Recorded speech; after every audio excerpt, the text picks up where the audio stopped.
Yo, what is up, guys? I'm playing my 2.4 hog EQ deck, so let's just hop straight into it. I did fall pretty low out of Royal Champion, and yeah, just gonna attempt to climb up a little bit here, kind of troll. I have been very busy with college, like I said I was gonna be, so it's been pretty tough to make a lot of videos. So yeah, I don't think I'm gonna push up very high this season as I was hoping to. But we'll see what happens. Right now it's kind of pretty low, so I want to mess around a little bit with this kind of troll deck. And yeah, just going to go and put the log here. Try to cycle back to our hog Rada as quick as possible. Looks like his win condition is going to be minor, so we're going to Dark Gob.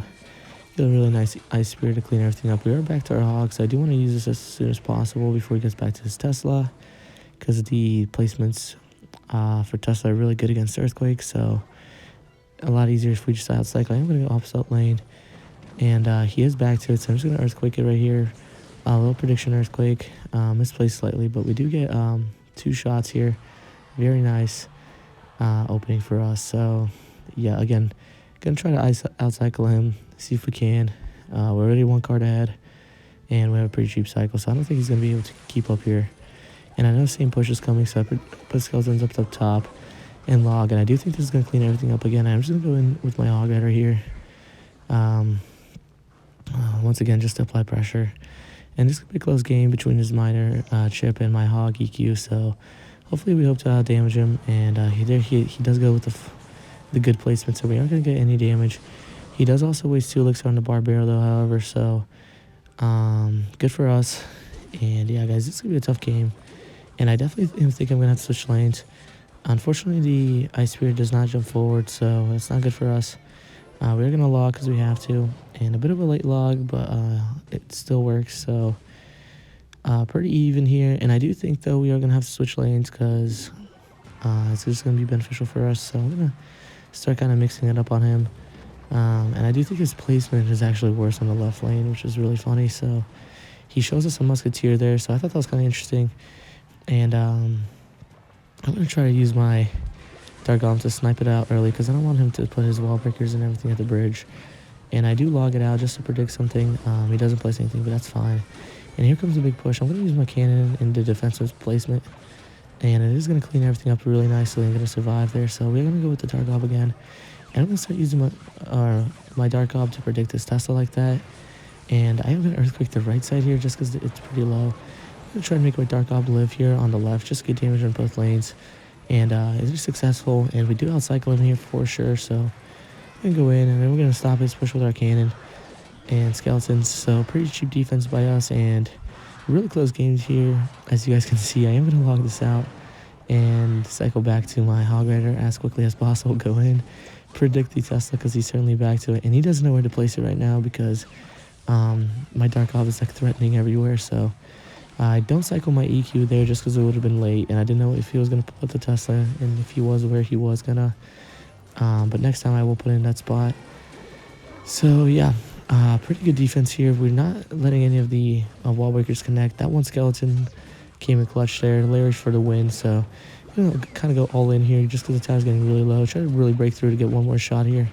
And luckily our Dark Gob locks on tower there, killing all the Larrys. And yeah, we're just going to cycle back to Earthquake and win a game. Really close game. Well played by him. Switching lanes was optimal for us. Ultimately, we were able to seize the aggression. And kind of every time we bait out the Tesla and then we kill it with our EQ, he has no counter push. And he was not able to go in as much as we were. So we were able to secure the game. And yeah, hopping into the next game, I just go hog at the bridge. I really love to go hog at the bridge with this deck. I feel like he's starting to hand people so often. And if they Tornado, you're Fisherman.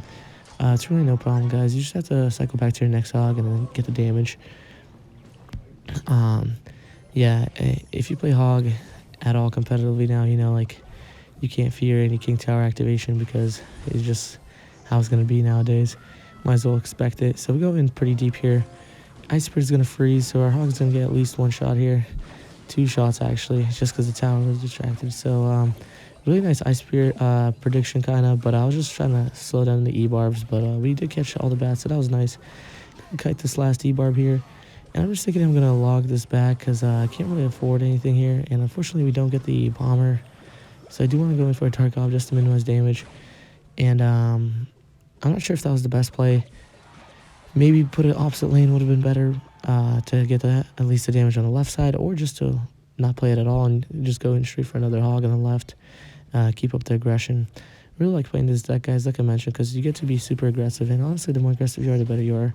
So going with the hog, in spite of the Larry, because I know he can't afford E-barbs, so I'm thinking if he'll tornado me here, and he does not tornado, so he wants to go in all the push. So here I'm thinking he's going to go in with E-barbs behind it. So I'm kind of preparing myself for that. And here I'm thinking he could go opposite lane E-barb, so I don't want to put it too high. And unfortunately, I do give him this lightning value, which I did not know he had. And now I'm really scared, so I'm going to get back to my Dark Goblin and cycle my log as fast as possible. Fortunately, this cannon does not pull.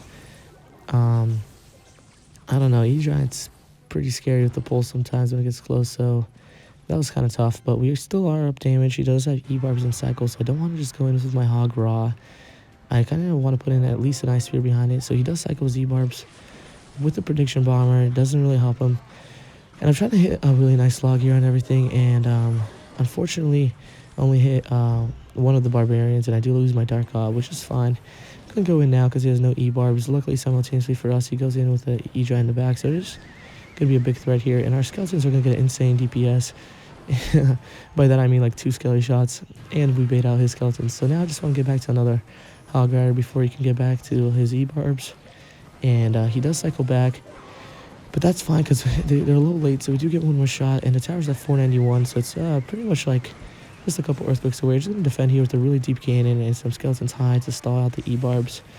And then I'm going to eat that damage on the left there because near the very end of the game here, just got to make sure to defend this E-Giant. Going to go with the Hog at the same time and pull it back.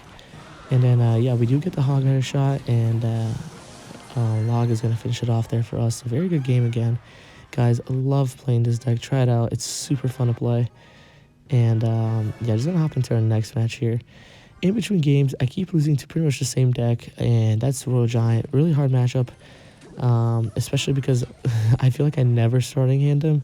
If I could starting hand him once and get just like 2 shots, man, I feel like that would seal the deal. But they always seem to have Fisher and Cycle, so every time I see Fisher first play, I just go Royal Giant opposite lane. I go Cannon Dark Gob, Log Ice Spirit, full counter, and then it's kind of like a close game by there, but ultimately the heavier units start winning out the closer we get to triple elixir. So I'm going to put the Ice Golem deep here to stall out the cannon, and yeah, with the Queen. Not a hard matchup here just because we already have the damage down, and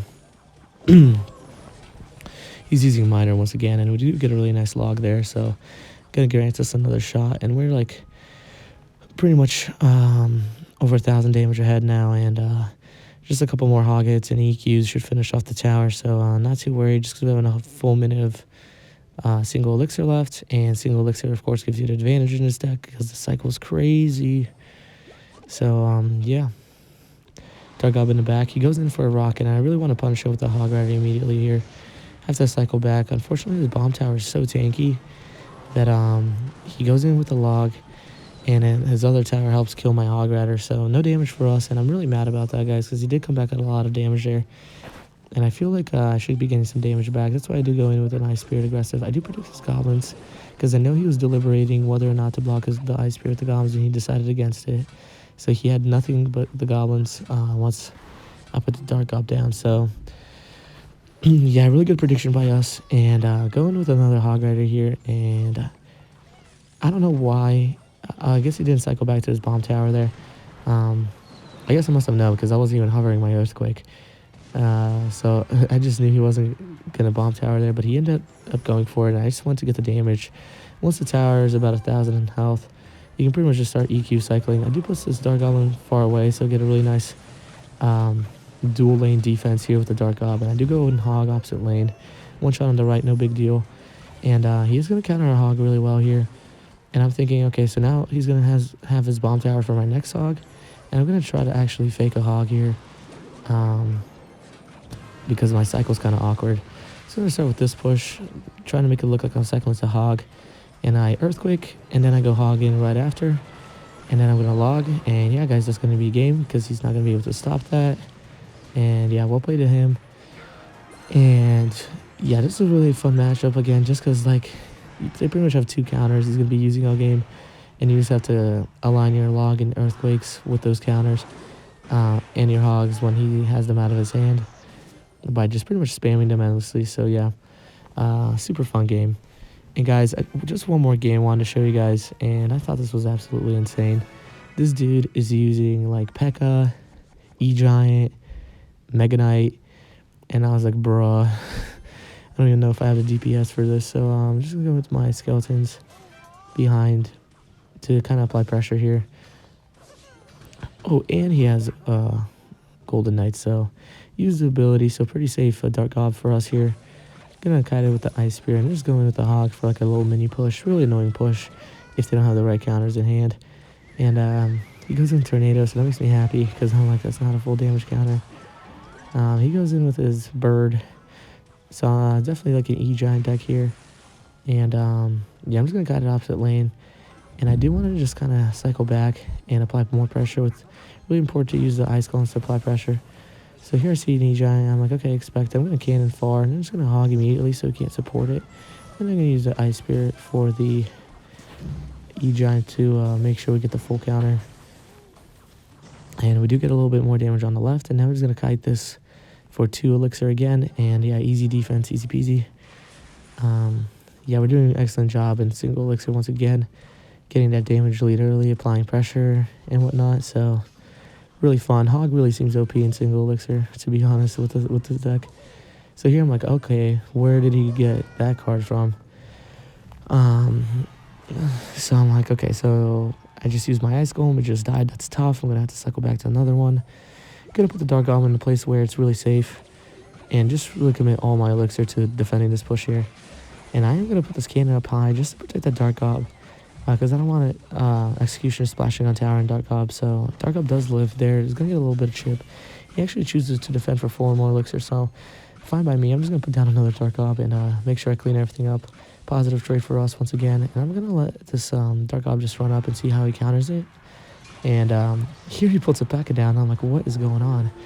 So I'm like, okay, so he has like 15 million heavy cards in his hand, turns out. So I'm just going to go in with the Hog Rider here. And he does Tornado.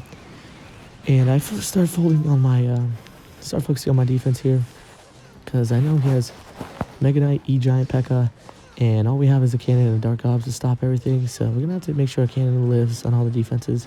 Try to sneak in those hogs as much as we can. And yeah, I just kite with our 1 elixir units. Really scary dash right there. I'm super glad he didn't go through the tower into the Dark Gob. Yeah, Mega Knight is the most scary in my opinion, just because he leaps everywhere and he starts like splashing everything, and it's so hard to kite him. And we don't have any big like tank unit to melt him, so we're just gonna have to use our rage cards while he's hopping everywhere left and right. And yeah, so we're gonna distract the left, and then we're actually gonna use our skeletons on the P.E.K.K.A. P.E.K.K.A is pretty low danger threat by itself, so easy defense there. So I'm kind of at up elixir here, and he has a big push coming in. Just gonna set up all my defensive units here, kind of just kite everything opposite lane in front of the cannon as long as I can. And then when I'm feeling pretty safe, I go in for a Hog Rider, just because I know I have 2, 3, 4 elixir extra to defend using these stalled out units. And yeah, very good defense by us. Once again, here comes another P.E.K.K.A, and I'm thinking I'm gonna switch lanes here. He's gonna block up the lane, and I'm just gonna switch lanes to distract and get some damage, and then focus on the defense. Super easy method to just put down a hog and then focus on defense. And then he's focused on his defense. I do get a lot of damage, and then once again we're going to do the same thing here. We're going to put down a hog and then start looking towards the defense again. And yeah, here he does Tornado, so get no damage. Both of his towers are low. And really good clean defense by us with that Ice Spirit there into the Ice Golem kite. And my Dark Gobs, I honestly just put them on the lane where there's more pressure. I don't really think about what lane they're going to be counterattacking into. Just trying to make sure I get a really nice clean defense here. Put this Ice Spear down just to make sure that I get the hog shots, and boom, 2 hog shots. And yeah, that's going to be it for this video, guys. Like and subscribe if you enjoyed. See ya.